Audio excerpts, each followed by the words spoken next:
Doctor साहब मदद कीजिए। डॉक्टर साहब, एक बार मेरे बच्चे को देख लीजिए। मेरे बच्चे की हालत बहुत खराब है डॉक्टर साहब। कौन है बाहर? अभी यह मेरा आराम करने का वक्त है। जाओ यहां से, कल सवेरे आना। ऐसा मत कहिए डॉक्टर साहब, हम पड़ोस के गांव से आए हैं। मेरा बच्चा आखिरी सांस गिन रहा है, तड़प रहा है। उसकी यह तड़प मुझसे देखी नहीं जाती। डॉक्टर साहब, कृपया एक बार मेरे बच्चे को देख लीजिए, आपकी बड़ी मेहरबानी होगी। डॉक्टर साहब, मदद कीजिए। ना, एक बार कह दिया तो समझ में नहीं आता क्या? मैंने कहा ना, अभी मुझे आराम करना है, कल सवेरे आना। अब निकलो यहां से। दया कीजिए डॉक्टर साहब, मेरा बच्चा मर जाएगा। मेरा एक ही बच्चा है डॉक्टर साहब, इसे कुछ हो गया तो हम कैसे जी पाएंगे?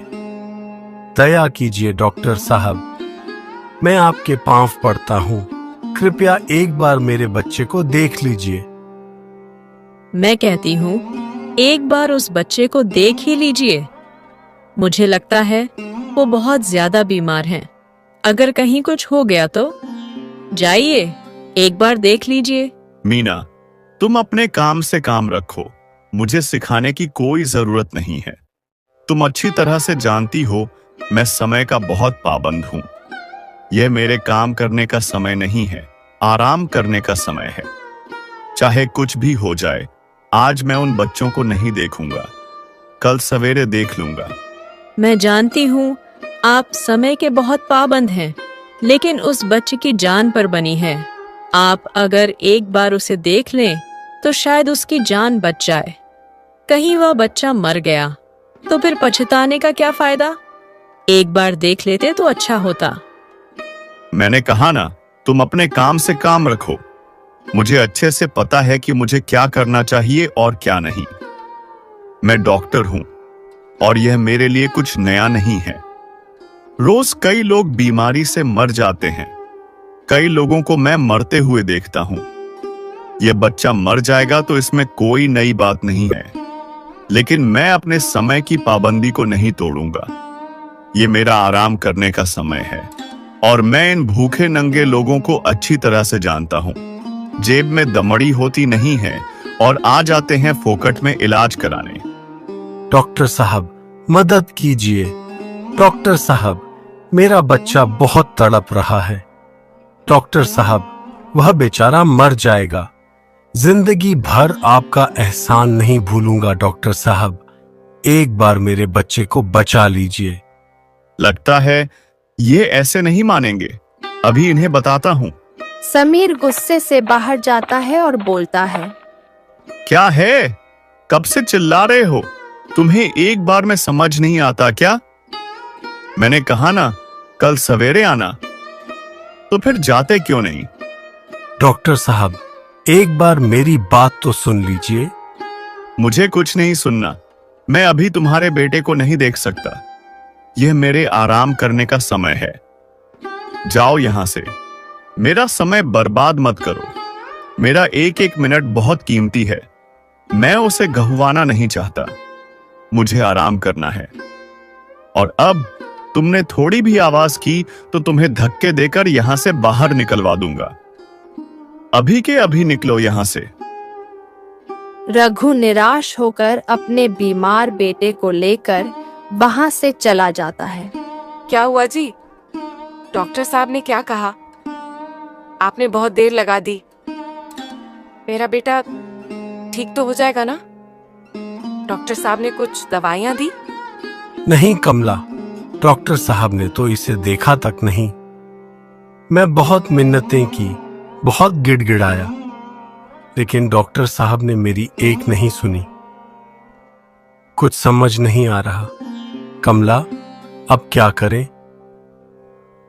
हे भगवान, अब क्या होगा? कितना निर्दयी डॉक्टर है। एक बार हमारे बच्चे को देख लेता तो उसका क्या चला जाता। देखो ना, बुखार से कितना तड़प रहा है।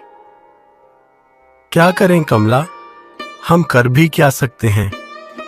इसे तो सिर्फ डॉक्टर ही ठीक कर सकते हैं। एक काम करो कमला, तुम इसके सिर पर गीले कपड़े की पट्टी रख दो। कल से हम वही तो कर रहे हैं, लेकिन इसका बुखार उतर ही नहीं रहा। फिर कमला उसके बेटे के सिर पर पट्टी रख देती है और कुछ ही देर में रघु का बेटा दम तोड़ देता है। रघु और कमला बहुत रोने लगते हैं। उन दोनों के ऊपर दुखों का पहाड़ टूट जाता है। अजी, सुनते हो? मैंने सुना है कल जो हमारे यहाँ बच्चा लेकर आया था, उसके बच्चे की मृत्यु हो गई है। मैंने आपको कल कितना बोला कि एक बार उन बच्चे को देख लीजिए, लेकिन इन आपने मेरी एक बार भी बात नहीं मानी। अगर देख लेते तो शायद वह बच्चा बच जाता। लोग आपको भगवान समान मानते हैं। भगवान ने आपको समर्थ बनाया है कि आप लोगों की जान बचा सकते हैं। आपने बहुत गलत किया। आपको ऐसा नहीं करना चाहिए था। पता नहीं उन दोनों पर क्या बीत रही होगी। तो क्या हो गया? तुम उस भिखारी बच्चों के लिए मुझे सुना रही हो? मेरा समय बहुत कीमती है। मैं उसे ऐसे भिखारी लोगों के लिए व्यर्थ नहीं करना चाहता। जब मेरे काम करने का समय होता है तब मैं काम करता हूं, फिर चाहे कुछ भी हो जाए। मैं अपना नियम किसी के लिए नहीं बदलता। और अच्छा ही हुआ जो मर गया। ये गरीब लोग धरती पर वैसे भी बोझ ही होते हैं, और तुम्हें भी इतना बुरा मानने की कोई जरूरत नहीं है। रोज कई लोग पैदा होते हैं और मरते हैं। यह बच्चा मर गया तो कोई बड़ी बात नहीं है। कुछ दिन ऐसे ही बीत जाते हैं। रघु गांव के जमींदार के यहाँ काम करने जाता है और उसके साथ गांव के कई लोग होते हैं जो जमींदार के यहाँ काम करते हैं। गांव का जमींदार बहुत ही क्रूर होता है। वह अपने मजदूरों से गाली गलौज करके ही बात करता है और उन्हें ठीक से मजदूरी के पैसे भी नहीं मिलते। गांव वालों की मजबूरी का जमींदार फायदा उठाता है। भाई, यह तो बहुत गलत बात है। हम और कितने दिन सहन करेंगे? बर्दाश्त करने की भी हद होती है। जमींदार कभी भी हमें हमारी मजदूरी के पूरे पैसे नहीं देता। आखिर हम कब तक कम पैसों में काम करते रहेंगे? उन पैसों से तो घर भी नहीं चल पाता, और ऊपर से जमींदार गंदी गंदी गालियां देता है। हमें मजबूरन वह गालियां सुननी पड़ती हैं। अगर हम सब गांव वाले मिलकर एक हो जाएं, तो जमींदार कुछ नहीं कर सकता। जमींदार हमारे भरोसे ही बड़ा बनता जा रहा है। वह बहुत कम पैसों में हमसे मजदूरी करवाता है। अपने खेत और घर के सारे काम हमसे कराता है। अगर हम काम करने से मना कर दें तो जमींदार को मजबूरन सुधरना ही पड़ेगा और हमारे पैसे भी देने पड़ेंगे। हाँ भाई, तुम बिल्कुल सही कह रहे हो, लेकिन इसके लिए हमें एक होना पड़ेगा। हम में से कोई भी जमींदार के यहाँ काम करने नहीं जाएगा, चाहे कुछ भी हो जाए। जब तक जमींदार सुधर नहीं जाता और हमें हमारी मजदूरी के पूरे पैसे नहीं देता, तब तक हम उसके यहाँ काम करने नहीं जाएंगे। हाँ भाई, मुझे भी मंजूर है। हम सब साथ हैं। अब हम ये अन्याय नहीं सहेंगे। जमींदार को सुधारना ही पड़ेगा। सारे गांव वाले और रघु मिलकर जमींदार को सबक सिखाने की योजना बनाते हैं। कोई भी जमींदार के यहाँ काम करने के लिए नहीं जाता। अगले दिन जमींदार के घर काम करने के लिए कोई नहीं आता। जब जमींदार खेतों पर पहुंचता है तब वहां भी कोई नहीं होता। जमींदार सोचता है, ये क्या?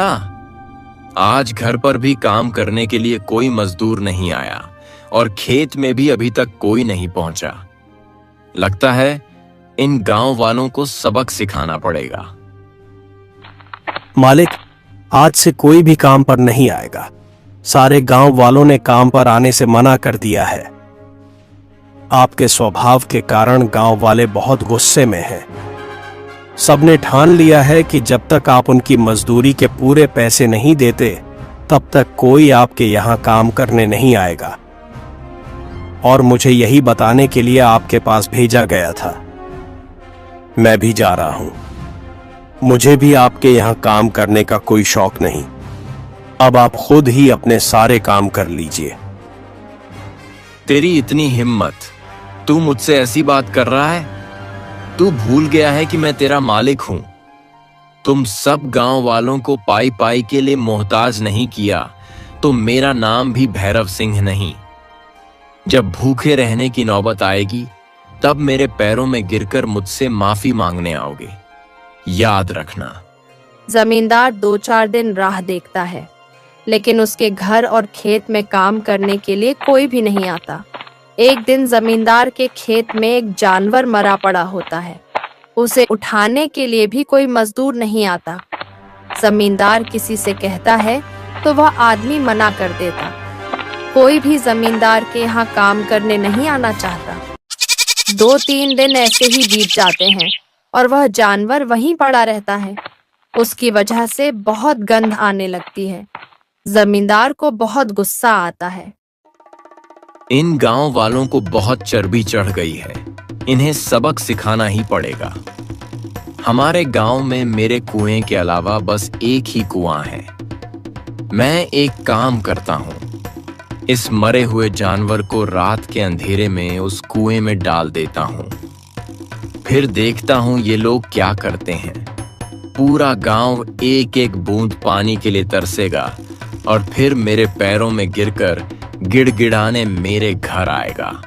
उसी दिन रात को चोरी छिपे भैरव सिंह गांव के कुएं में उस मरे हुए जानवर को डाल देता है और अपने घर चला जाता है। दूसरे दिन सुबह गांव की कुछ औरतें पानी भरने के लिए कुएं पर आती हैं। अरे यह क्या? इस कुएं में तो जानवर मरा पड़ा हुआ है और इस कुएं के पानी से कितनी बदबू आ रही है। ये पानी हम लोग नहीं पी सकते। ये पानी तो जहर बन गया है। हे भगवान, ये कैसे हो गया? अब हमारा क्या होगा? हम पानी कहाँ से लाएंगे? हमारे गांव में तो बस यही कुआं है। अब क्या होगा? सारे गांव में यह बात फैल जाती है। रघु गांव वालों से कहता है, यह सब जमींदार ने ही किया है। मुझे नहीं पता था कि वह इतना गिर सकता है।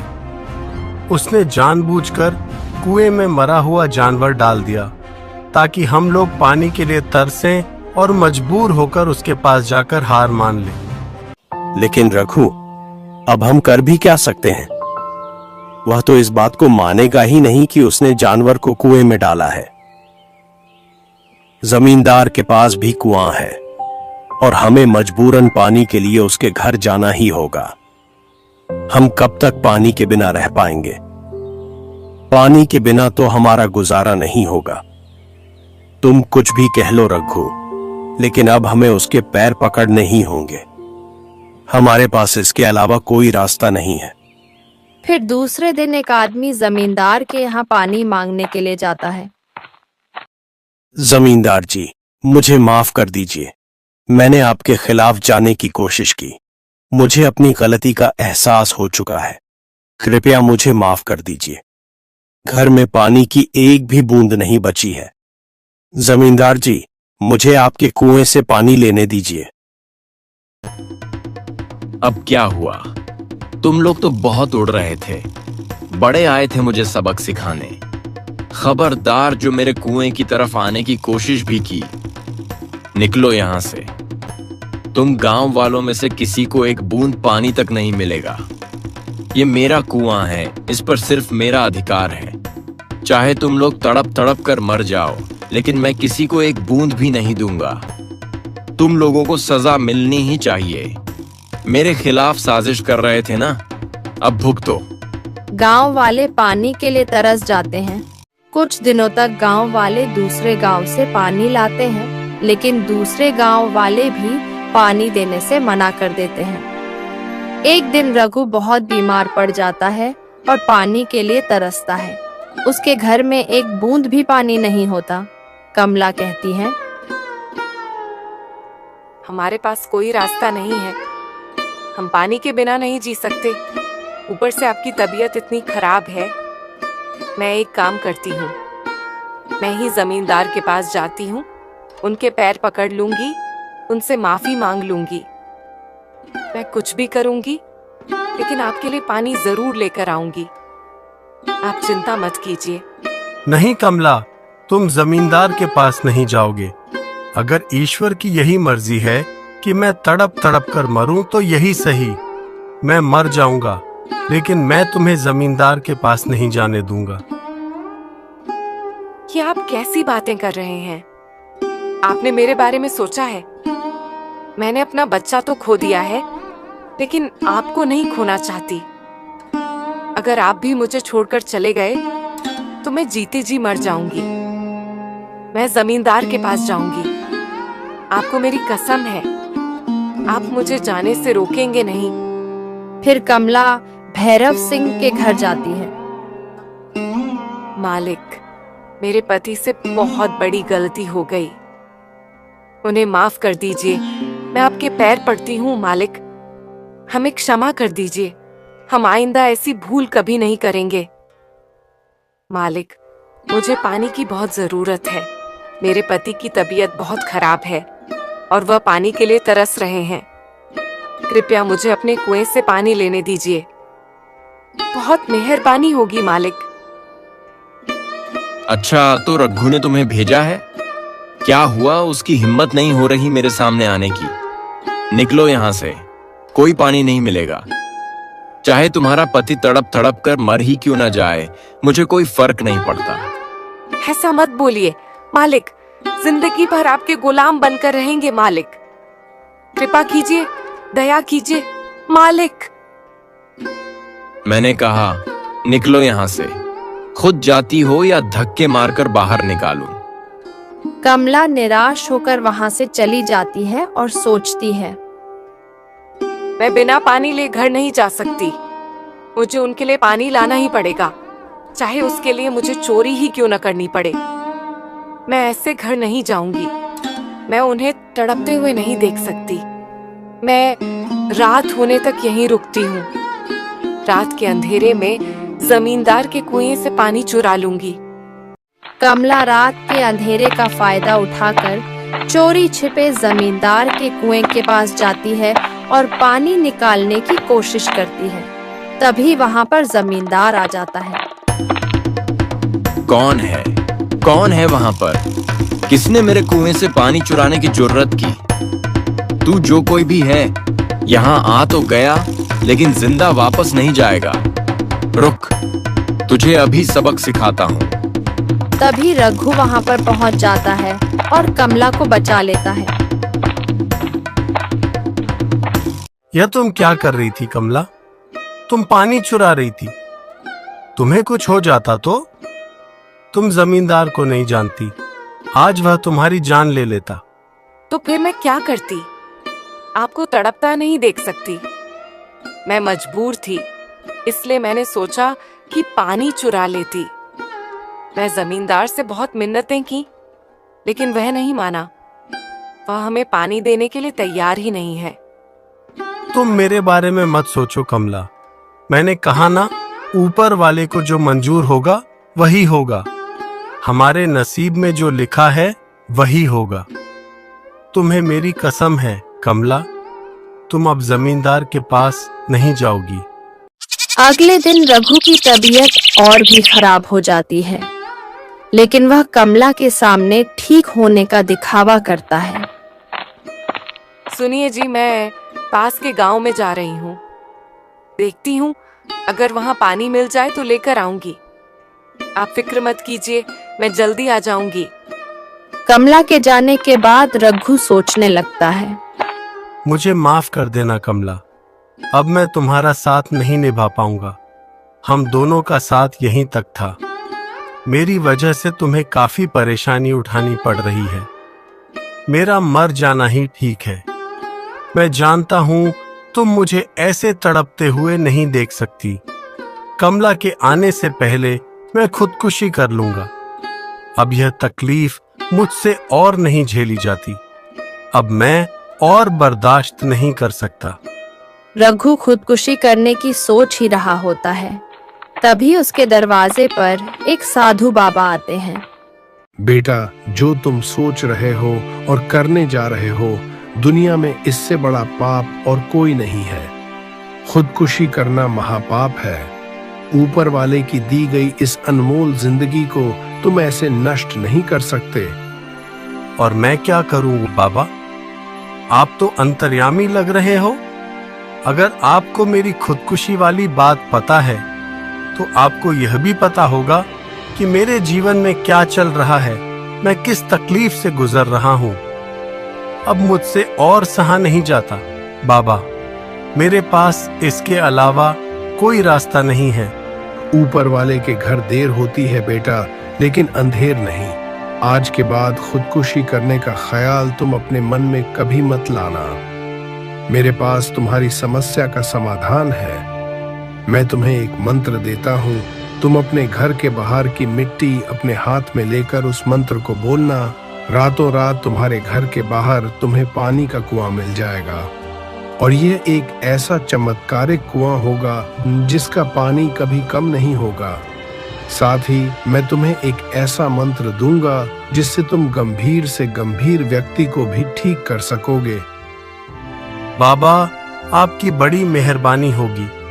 आप तो मेरे लिए साक्षात भगवान बनकर आए हो। आपका बहुत बहुत धन्यवाद बाबा। जैसा आपने कहा है मैं बिल्कुल वैसा ही करूंगा। अगले दिन रघु देखता है कि उसके घर के बाहर एक बड़ा सा कुआं होता है जिसमें बहुत पानी होता है। यह देखकर कमला और रघु बहुत खुश हो जाते हैं। गांव के लोग भी उस कुएं को देखने आते हैं और बातें करते हैं। यह कैसा चमत्कार है? रातों रात रघु के घर के बाहर कुआं। यह तो साक्षात भगवान का ही चमत्कार लग रहा है। हाँ, यह भगवान का ही चमत्कार है। आखिर भगवान ने हमारी तरफ देख ही लिया। अब हमें पानी के लिए दूसरे गांव जाकर ठोकर खाने की कोई जरूरत नहीं। यह कुआं सिर्फ मेरा नहीं, हम सबका है। आप सब गांव वाले इस कुएं से पानी ले सकते हैं। सभी लोग बहुत खुश हो जाते हैं और रघु के कुएं से पानी भरने लगते हैं। चमत्कार की बात तो यह होती है कि रघु का कुआं हमेशा भरा ही रहता है। कुछ दिनों बाद गांव में अकाल पड़ने लगता है। दूसरे गांवों के कुएं भी सूखने लगते हैं। उस साल गांव में बारिश नहीं होती और जमींदार का कुआं भी सूख जाता है। जमींदार इस बात से बहुत परेशान हो जाता है, लेकिन सारे गांव वाले अभी भी बहुत खुश होते हैं क्योंकि वे रघु के कुएं से पानी भरते हैं और रघु का कुआं वैसा का वैसा ही बना रहता है। फिर एक दिन जमींदार की पत्नी बहुत बीमार पड़ जाती है और जमींदार का कुआं पूरी तरह से सूख जाता है। जमींदार पानी के लिए तरसने लगता है। वह अपनी पत्नी की यह हालत देख नहीं पाता और रघु के घर जाता है। मुझे माफ कर दो, मुझे बहुत बड़ी गलती हो गई। यह मेरी ही गलती की सजा है जो आज मुझे मिल रही है। रघु, मेरी पत्नी बहुत बीमार है। घर में पानी की एक बूंद तक नहीं है और मेरी पत्नी केवल पानी ही मांगे जा रही है। मैं उसे इस हालत में नहीं देख सकता रघु। मुझे मेरी गलती के लिए क्षमा कर दो रघु। मैंने तुम्हारे साथ और सारे गांव वालों के साथ बहुत बुरा किया है। मैं अपने किए पर बहुत शर्मिंदा हूं। जमींदार जी, आपको अपनी गलती का एहसास हो गया, यही काफी है। चाहे कुछ भी हो जाए, इंसान को अपनी इंसानियत कभी नहीं छोड़नी चाहिए। आपको और माफी मांगने की कोई जरूरत नहीं है। आप मेरे कुएं से पानी लेकर जा सकते हैं। क्या तुम सच कह रहे हो रघु? आज तुमने मेरी आंखें खोल दी रघु। मैंने तुम्हारे साथ इतना बुरा किया, फिर भी तुम मुझे अपने कुएं का पानी देने के लिए तैयार हो गए। मैं तुम्हारा एहसान जिंदगी भर नहीं भूलूंगा और मैं तुमसे वादा करता हूं, आज के बाद मैं कभी किसी से बुरा बर्ताव नहीं करूंगा। मजदूरों को जितनी मजदूरी मिलनी चाहिए उतनी मजदूरी भी दूंगा। जितना हो सके मैं लोगों की मदद करूंगा। उस दिन के बाद जमींदार बदल जाता है। वह लोगों को अच्छी मजदूरी देने लगता है और अपने मजदूरों से प्यार से बात करता है। लोग भी खुशी खुशी काम करने लगते हैं। गांव में जब भी कोई बीमार पड़ता, रघु अपनी मंत्र चिकित्सा से उसे ठीक कर देता था। गांव में रघु की बहुत इज्जत होने लगी और लोग उसे बहुत मानने लगे। रघु की जिंदगी पहले से काफी बेहतर हो गई। एक दिन समीर के बेटे को खेलते हुए एक सांप काट लेता है। डॉक्टर होने के बावजूद वह अपने बच्चे को ठीक नहीं कर पाता। समीर का किया हुआ इलाज काम नहीं करता और वह बहुत परेशान हो जाता है। साहब, मैं एक आदमी को लेकर आया हूँ जो इलाज कर सकता है। उसे अंदर लेकर आओ, जल्दी करो। बाबा जी, कृपया मेरे बेटे को बचा लीजिए। मैं आपको जो चाहे वह दूंगा। आपको बहुत धनवान बना दूंगा, माला माल कर दूंगा। बस मेरे बेटे को बचा लीजिए। ये असंभव है। आज तक मेरी विद्या खाली नहीं गई, लेकिन तुम्हारे बच्चे पर किसी भी चीज का कोई असर नहीं हो रहा। लगता है तुमने जरूर कोई पाप किया है जिसकी सजा तुम्हें मिल रही है। हम तुम्हारे बेटे को नहीं बचा सकते। ऐसा मत कहिए, मेरे बेटे को बचा लीजिए। मेरा एक ही बेटा है, उसे कुछ हो गया तो मैं मर जाऊंगा। रुकिए, मेरी बात तो सुनिए। क्या हुआ? आज तुम्हारे आराम करने का समय नहीं है। आज तुम्हारे खाने का समय नहीं है, जो बेटे की जान बचाने के पीछे पड़े हो। तुम तो समय के बहुत पाबंद हो ना। ये तुम कैसी बकवास कर रही हो मीना? हमारे बच्चे की हालत कितनी खराब है। उसे कुछ हो गया तो मैं जीते जी मर जाऊंगा। ये सब आपकी वजह से हो रहा है। ये आपके कर्मों की सजा है। आपने दूसरों की जान की परवाह नहीं की। अपनी जिद की वजह से लोगों को मरने दिया। आज जो हो रहा है उसके जिम्मेदार आप हैं। अगर मेरे बेटे को आज कुछ भी हुआ तो मैं जिंदगी भर आपका मुंह नहीं देखूंगी। तभी एक आदमी रघु के पास आकर कहता है, अरे रघु, हमारे पड़ोसी गांव में जो डॉक्टर साहब हैं, उनके बच्चे को सांप ने काट लिया है। डॉक्टर होकर भी वो कुछ नहीं कर पाए। उनका बच्चा आखिरी सांसें गिन रहा है। कमला, मुझे लगता है मैं अपनी मंत्र चिकित्सा से उसे बचा लूंगा। कोई जरूरत नहीं है। आप भूल गए उसने हमारे साथ क्या किया था। उस दिन अगर वह एक बार हमारे बच्चे को देख लेता तो आज हमारा बच्चा जिंदा होता। जो हो रहा है सही हो रहा है। ऐसा मत कहो कमला। अगर मैं आज उसकी मदद नहीं करूंगा तो मुझ में और उस डॉक्टर में क्या अंतर रह जाएगा। इंसानियत के नाते मुझे जाना पड़ेगा। जब हमारा बेटा तड़प रहा था तब हमारे ऊपर जो बीत रही थी, आज वे भी उसी पीड़ा से गुजर रहे हैं। ठीक है, आप जाइए। रघु वहां जाकर उसका इलाज करता है। समीर रघु को पहचान नहीं पाता। तुम चिंता मत करो, तुम्हारे बेटे को होश आ जाएगा। थोड़ी ही देर में समीर का बेटा उठ खड़ा होता है। ये तो चमत्कार हो गया। मेरे बच्चे को होश आ गया। मीना, वह आदमी कहाँ गया? पता नहीं, अभी तो यहीं पर थे। समीर सोच में पड़ जाता है और उसे याद आता है कि रघु कौन था। इसका मतलब ये वही आदमी था। आज मुझे अपने आप पर शर्म आ रही है। जब उसे मेरी जरूरत थी मैंने उसकी मदद नहीं की, फिर भी उसने मेरे बेटे की जान बचाई। मीना, आज वह आदमी मुझे इंसानियत सिखाकर चला गया। मैं उसके घर जा रहा हूं। वहां जाकर उसके पांव पकड़कर माफी मांग लूंगा।